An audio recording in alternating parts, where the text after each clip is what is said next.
عزیزان گرانقدر، موضوع امروز ما درباره دعا، مرتبت دعا و بهترین دعایی که در سنت رسول کریم صلی الله علیه و سلم به خاطر خواستن شفا از بیماری و حتی خلاصی از سحر و جادو و خلاصی از شیاطین آمده در مورد ازی هست.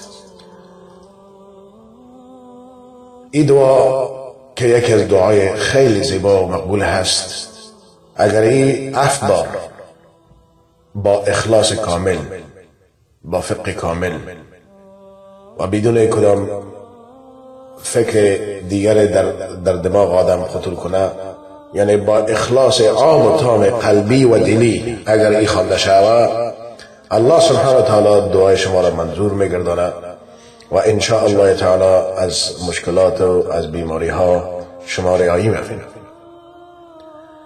این دعا قسمی که است که اول باید 3 دفعه بسم الله گفته شود.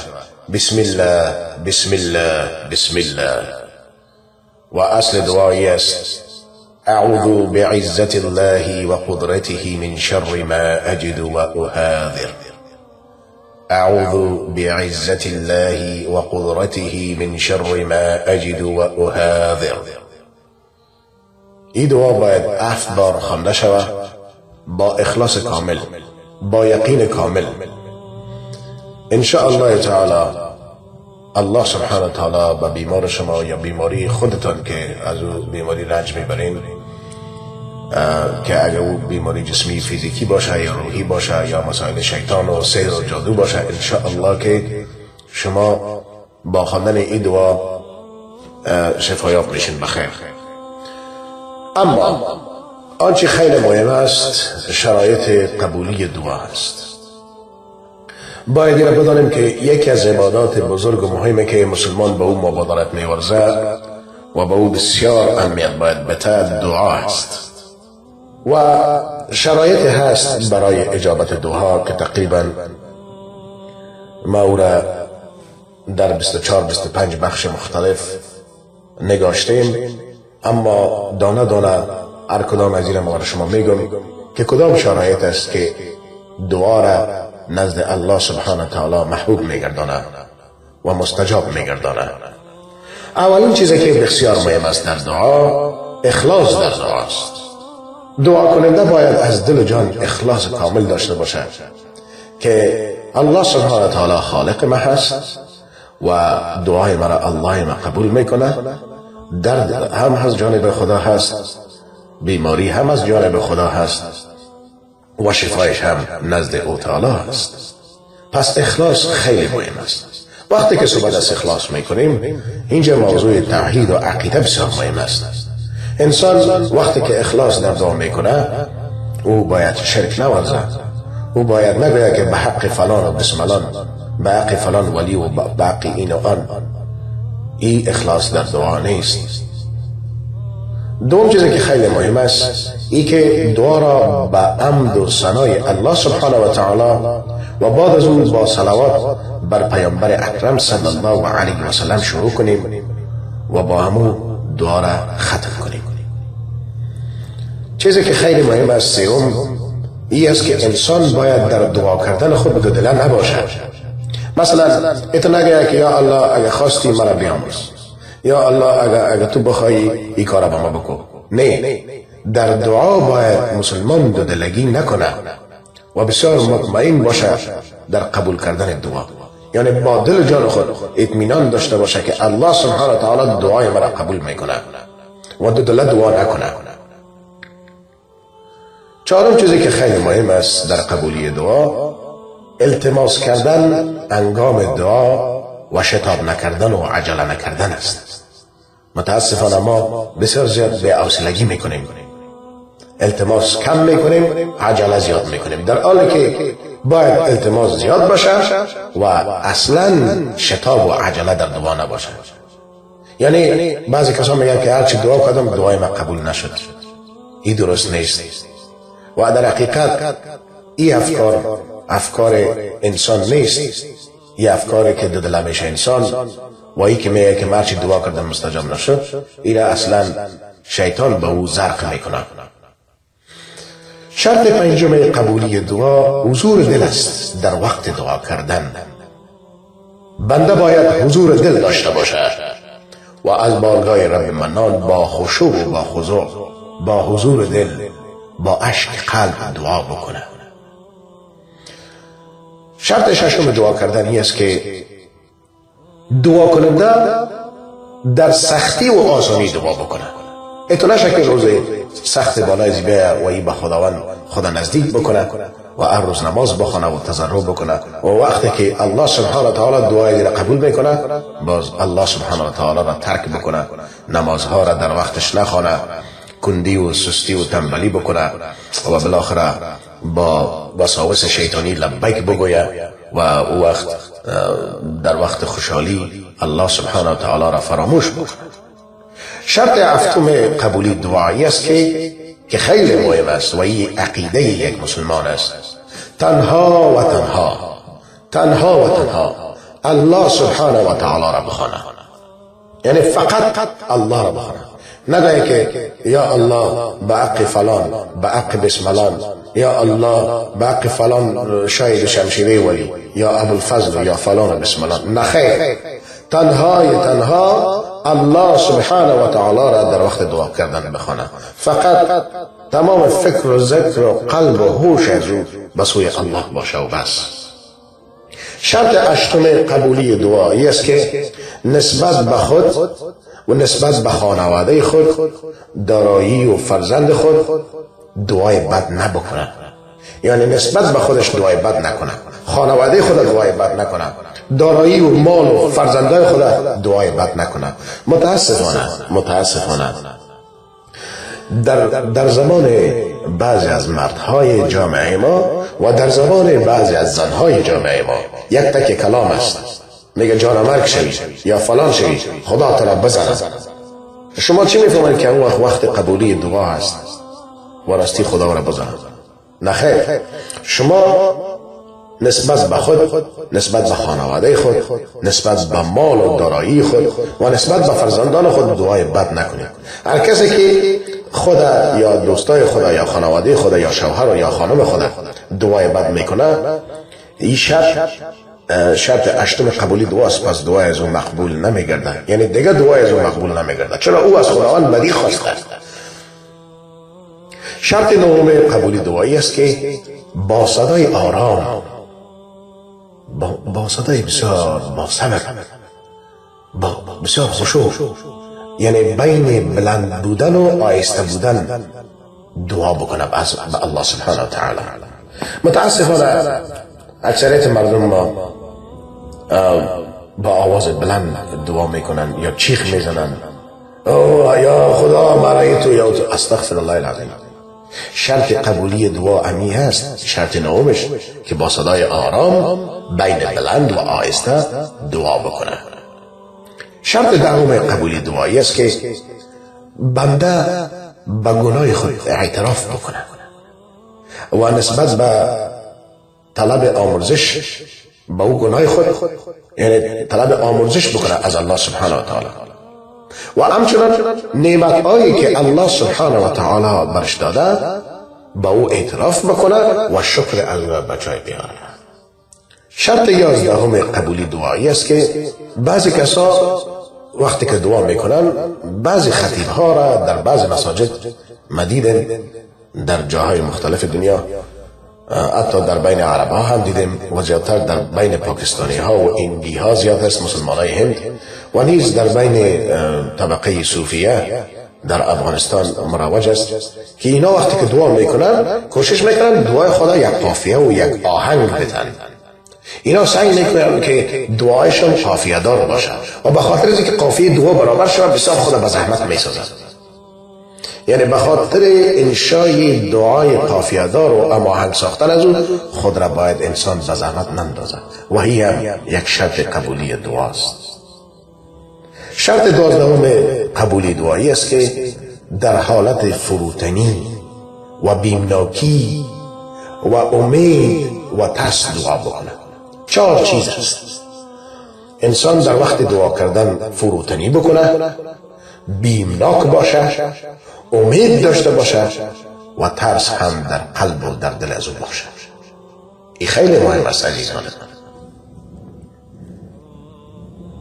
و شرط 13 قبولی دعایی است که اگر هر چیز را که با ظلم و با ستم، با خدعه و با خیانت به دست آورده، مال حرام را به دست آورده، پول حرام را به دست آورده یا چیز را بالای مردم ظلم کرده، او را باید توبه بکنه و دوباره او را مسترد بکنه. شما باور میکنید عزیزان ما که اگر من شما بگم که حتی اگر قلم از دوستتان نزدتان مانده، اما قلم میتونه که مانع قبولی دعای شما شد، الا اگر او به اشتباه نزد شما مانده باشه. اما شما میفهمید که یک قلم در پیش شما هست، اما این مربوط شما نیست. این را میفهمید و باید او پس داده شود. پس در اون صورت باید او را دوباره مسترد بکنیم.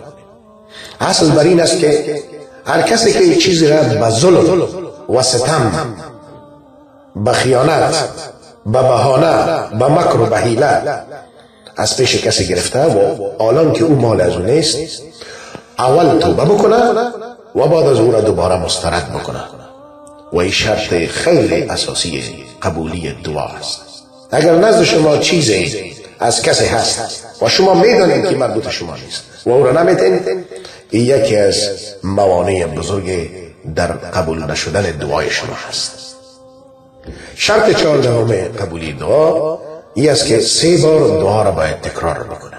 این هر دعایی که میکنه که دعایی که جایز است بر اساس قرآن و سنت است، 3 بار او دعا شد.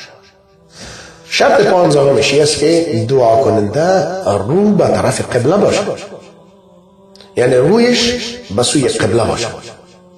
شما اگر متوجه شده باشین، امامای مسجد وقتی که نماز خلاص میکنن روی خود دار میتن، باز دعا میکنن، در حالی که در سنت رسول کریم صلی الله علیه و سلم وقتی که روی خود دار میدادن اونا ذکر میکردن، اذکار بعد از نماز انجام میدادن و هیچ در سنت ثابت نشده که رسول کریم صلی الله علیه و سلم روی خود دار داده باشه و دست جمعی دعا کرده باشه، یعنی دست خود بالا کرده باشه در حالی که رویش خلاف قبله باشه و دست خود بالا کرده باشه و مأمومین یا کسایی که در پشت رسول کریم صلی الله علیه و سلم است و هم دست خود یک جای بالا کرده باشند، یک جای دعای دست جمعی کرده باشند.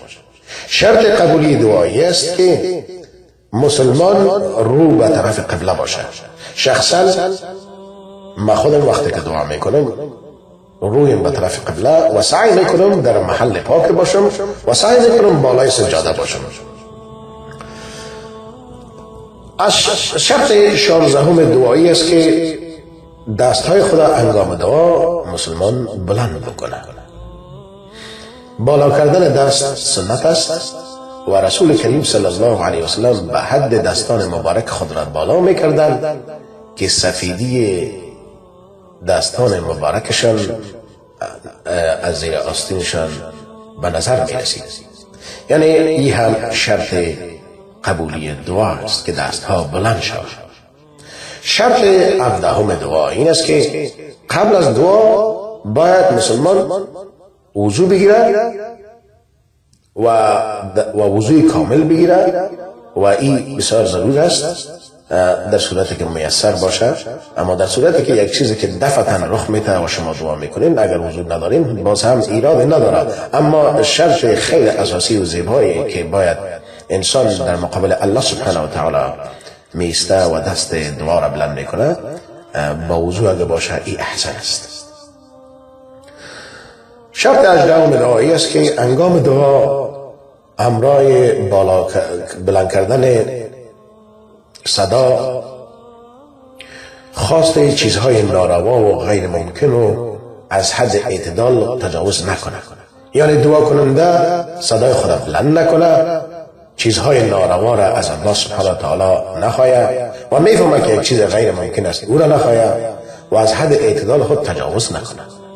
بسیاری از دخترها و پسرهای جوان در جنون عاشقی بنابر وسوسه های شیطانی و بنابر شهوات اینا با یکی دیگر اختلاط میکنن یا مختلط میشن و فکر میکنن که من عاشق عزیزم، من باید با یه عروسی بکنم، با وجودی که بین اینا بسیار تفاوت هست. از نگاه به طور مثال از نگاه مذهب و فرقه اینا مشکل دارن و از نگاه فامیلی و خانوادگی اینا تفاوت های دارن. یعنی یک عقل سلیم میگه که این ممکن نیست، اما باز هم چیزهای ناروایی را اینا از الله سبحانه و تعالی میخواین، یا چیزهای غیر ممکن که در عقل انسان میگوجه که غیر ممکن است، و یا چیزهایی که انسان عده تعالی در اون مراعات نمیکنه. این شرایط قبولی دعاست که باید این چیزها را آدم از الله سبحانه و تعالی نخواه، فقط دعای جایز، نه چیزهای ناروا. که مبحث عشق و اینا یک مبحث بکلی علیده هست که درباره از خیلی چیزها ما نوشته کردیم، مضامین متعدد در صفحه ما هست که شما میتونید از او استفاده بکنید که در اینجا گنجایش ندارد چون این موضوع را به درازا میکشه. شرط 19 قبولی دعا این است که قبل از این که دعا برای دیگران انسان میکنه اول بر خود دعا بکنه. اما در اینجا یک موضوع هست. به ثبوت رسیده که پیغمبر اکرم صلی الله علیه و سلم بر خود شروع به دعا کردن و همچنین ثابت است که شروع دعایشان برای خودشان نبوده، یعنی دو حالت داشته، مثل دعای رسول کریم صلی الله علیه و سلم برای انس، برای ابن عباس و ام اسماعیل و دیگران که جاءت اطلاع. شما میتونید که شرح صحیح مسلم از امام نووی صاحب مطالعه بکنید. شرط 20 قبولی دعایی است که با نامهای نیک الله سبحانه و تعالی و صفات بلند مرتبه الله سبحانه و تعالی و یا با اعمال صالحی که خود شخص دعا کننده در زندگی خود را انجام داده، مثلا یک دختر به تمکین کرده و ای رد کرده و نخواسته که گناه کبیره عجی سر بزنه، و یا یک کار نیک را انجام داده، ای سیومش بود، و یا بدوای شخص صالح. چهارم بدوای شخص صالح که زنده و در قید حیات باشد دعا کننده متوسل شد، نه به شخص صالحی که وفات کرده. شرط 21 است، اما این شرط خیلی مهم است که خوراک و لباس دعا کننده حلال باشد. خوراک و لباس دعا کننده حلال باشد، لباسش هم حلال باشه و خوراکش هم حلال باشه. از پول رشوت، از پول کذب، از پول دروغ. وقتی که من میگم حلال، این در برگیرنده یک دایره بسیار بزرگ حلال است. شما معلم هستین، وظیفه‌تان است که ساعت 8 صبح باید در صنفتان باشین و ساعت 5 دیگر از صنف براین. اگر شما یکم ناوقت میرسین، باید مدیرتان یا مدیر مکتب باید را بفهمه، پیشش خدا نشان بدن که ما 10 دقیقه 20 دقیقه ناوقت آمدیم. و وقتی که شما ساعت 5 بجه خارج نمیشین، 4 نیم خارج میشین، این نیم ساعت پولی که شما برای شما داده میشه این حرام است. شما باید از آمرتان اجازه بگیرید. متاسفانه این یک مثال بود درباره معلمی. همینطور بسیار کسایی هست که در دفاتر کار میکنن و اینا چی میکنن؟ کمی ناوقت میرن و وقت میبراین، از سرم میگیرن، از بالام میگیرن و این پولی که در یک ساعت و نیم ساعت و 20 دقیقه و 10 دقیقه که بر اینا داده میشه، این از راه حلال نیست و این میتونه مانع قبولی دعای شما شد. پولی که یک انسان به رشوت او را به دست آورده و از او بر خود و بر اولاد خود این لباس تهیه میکنه و یا غذای تهیه میکنه یا خوراک تهیه میکنه یا آذوقه میخره، این پول درآمد حلال نیست. وقتی که درآمد حلال نبود، پس او لباس هم حلال نیست و غذایی که میخره هم او حلال نیست. شرط 22 قبولی دعا این است که به خاطر انجام یک گناه، به خاطر انجام یک عمل منکر باید دعا کننده دعا نکنه. مثلا او خدا این تباه برباد کن، این درست نیست. شما تباهی یک نفر بخواین، این درست نیست. یا بگین که یا الله کاش که این دختر با ما راضی شود که با ما بیرون بره. استغفر الله، این حرام است، این گناه است. اختلاط مرد زن گناه است. امثال از این بسیار چیزایی هست که در فکر انسان میگردد که اون گناه است. یعنی دعا کننده به خاطر ارتکاب گناه دعا نکنه و دعا کننده صله رحم با خویشاوندان خود قطع نکنه.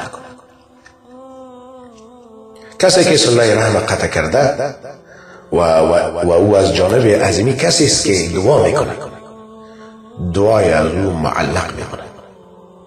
یکی از شرطهای قبول نشدن دعا همی است که دعا کننده با گناه به خاطر ارتکاب گناه دعا کرده و دومی که این صله رحم قطع کرده.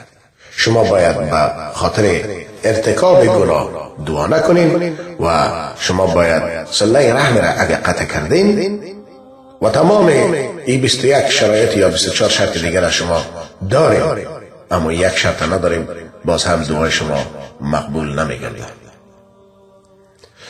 شرط 23 قبولی دعایی است که دعا کننده امر به معروف و نهی از منکر بکنه.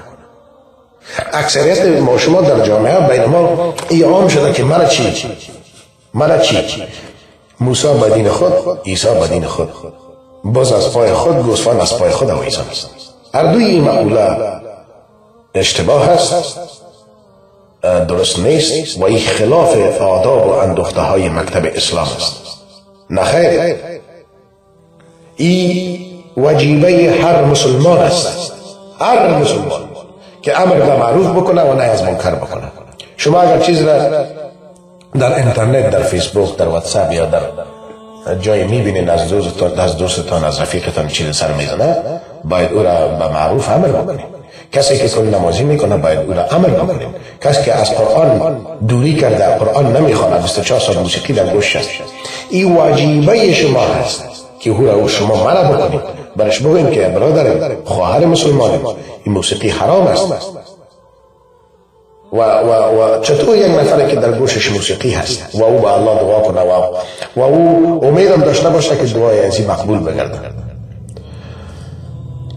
یعنی شرط 23 قبولی دعایی است که مسلمان یا امو دعا کننده امر به معروف بکنه و نهی از منکر بکنه. اگر کسی یک کار منکر میکنه او را باید نهی بکنه. و آخرین شرط و شرط 24 قبولی دعایی است که از تمام گناه ها یادن دوری بکنه.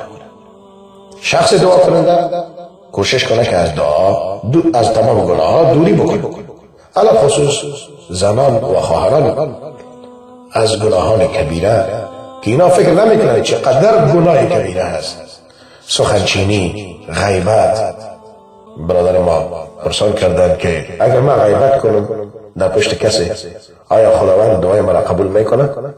این 24 شرطی که برای شما گفتم که انسان باید از تمام گناه ها دوری بکنه.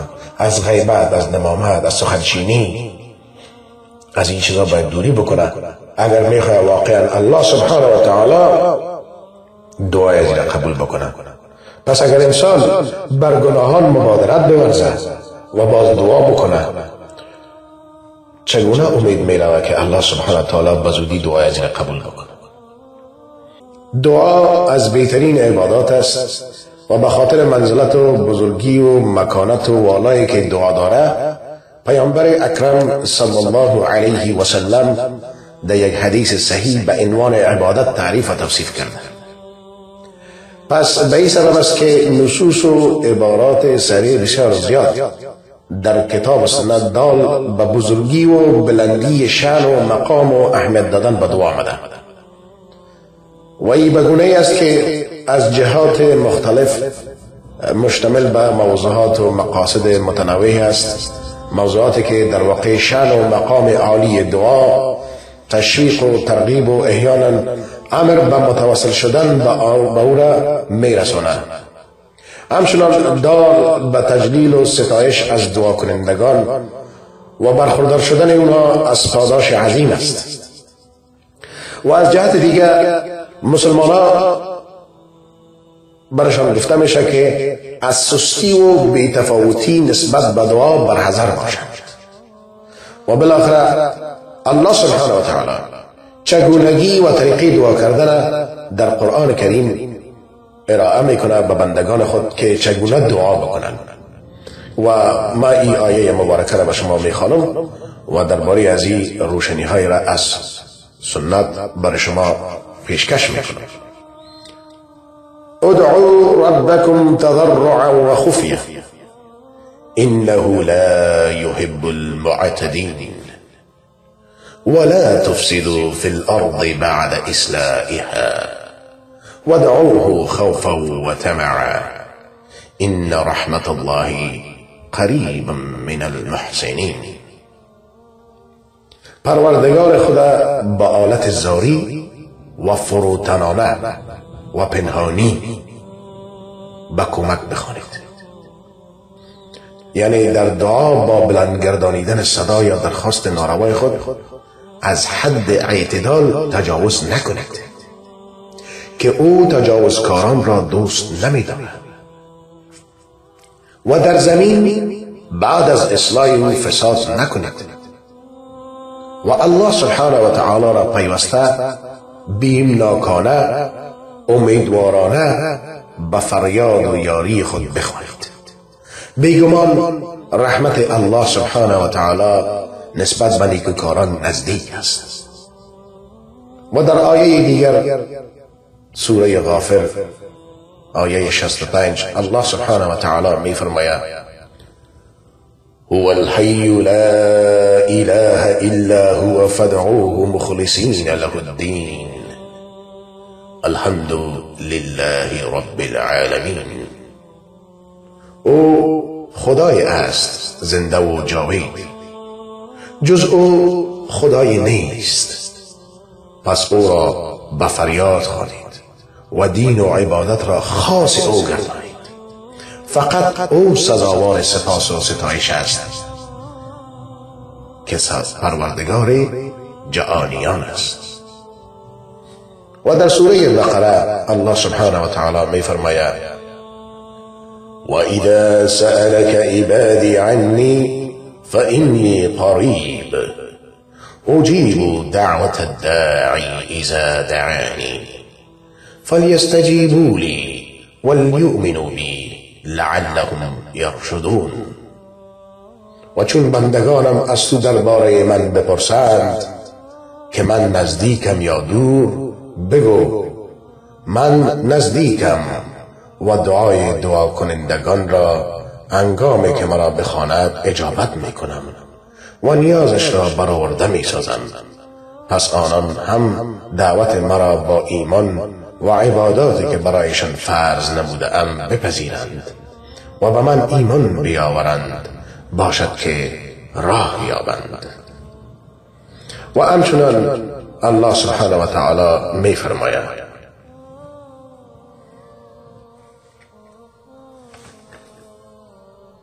وقال ربكم ادعوني استجب لكم إن الذين يستكبرون عن عبادتي سيدخلون جهنم داخرين. پروردگارتان فرموده است مرا بخوانید تا شما را اجابت کنم. در حقیقت کسانی که از پرستش من کبر می‌ورزند بخاری و پستی وارد دوزخ خواهند شد.